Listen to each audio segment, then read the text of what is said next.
The Craftsman and the Devil.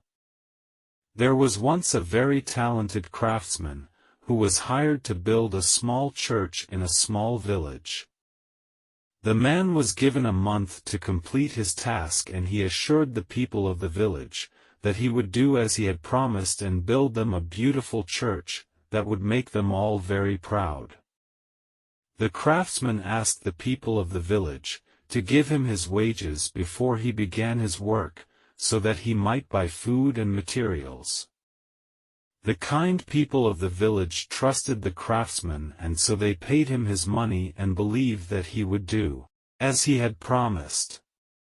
But the craftsman did not begin work straight away. Instead, he used the money to gamble and to buy wine. He often slept late into the afternoons and rarely felt like working in the hot sunshine. And so, before he knew what had happened, the whole month had passed and only a few bricks had been laid in the ground. The craftsman grew very nervous when he realized that he only had one last night to complete the church.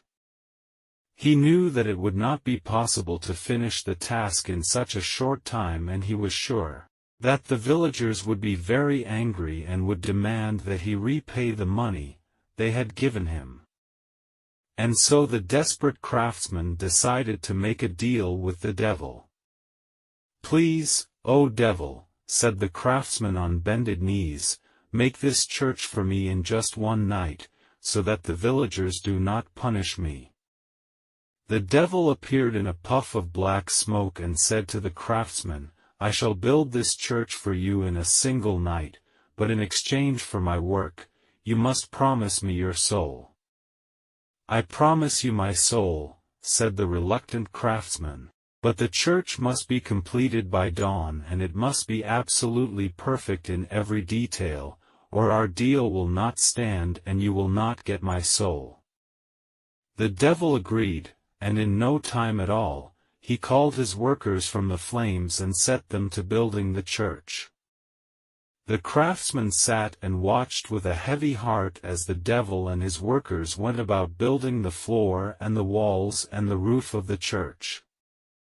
The poor man grew more and more nervous as dawn approached, because it seemed certain that the devil would indeed have the church completed by dawn and that it would be perfect in every detail.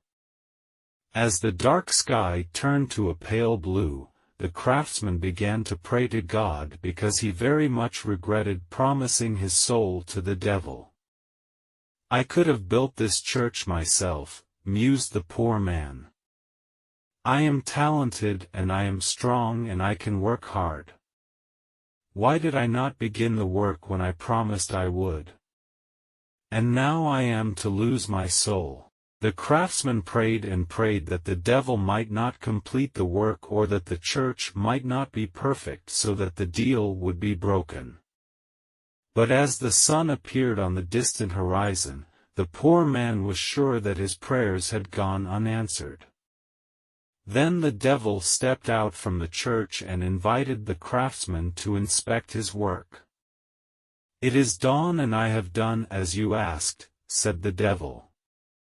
"Now your soul is mine and you must follow me into the flames for eternity." The poor craftsman looked all about the outside of the church, but could see no mistakes whatsoever. Then he walked inside the church and desperately began inspecting the devil's work in the hope that he might find something wrong. But inside, just as outside, he could find no fault at all. Just as it seemed that his fate was well and truly sealed, the craftsman noticed a tiny ray of sunlight creeping across the stone floor of the church. He followed the sunlight across the floor and there, at the foot of the far wall, he found that a single brick was missing. "You have missed a brick just here," exclaimed the craftsman. "My prayers have been answered. You have not completed the work in every detail, and so our deal no longer stands and you will not get my soul." The devil could not understand how he had made such a mistake. He was very, very angry, but he could not argue that there was indeed a brick missing from the wall.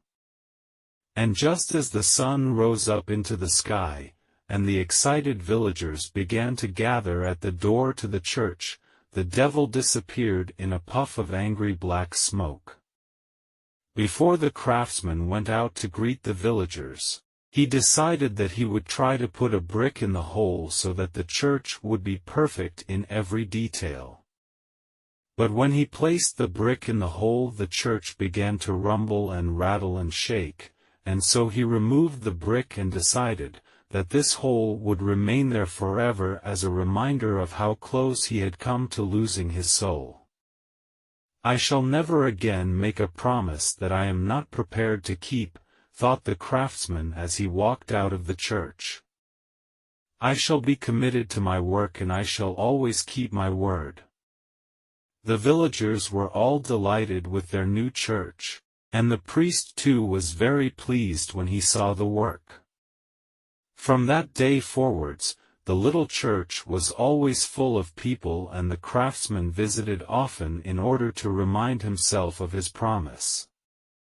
And do you know that little church still stands today? And if you ever visit, you must walk to the far wall, and there you will find a hole where a single brick is missing, and where, every dawn, a tiny ray of sunlight creeps across the floor and serves as a reminder to us all, that we must always keep our promises and complete the tasks we say we will complete.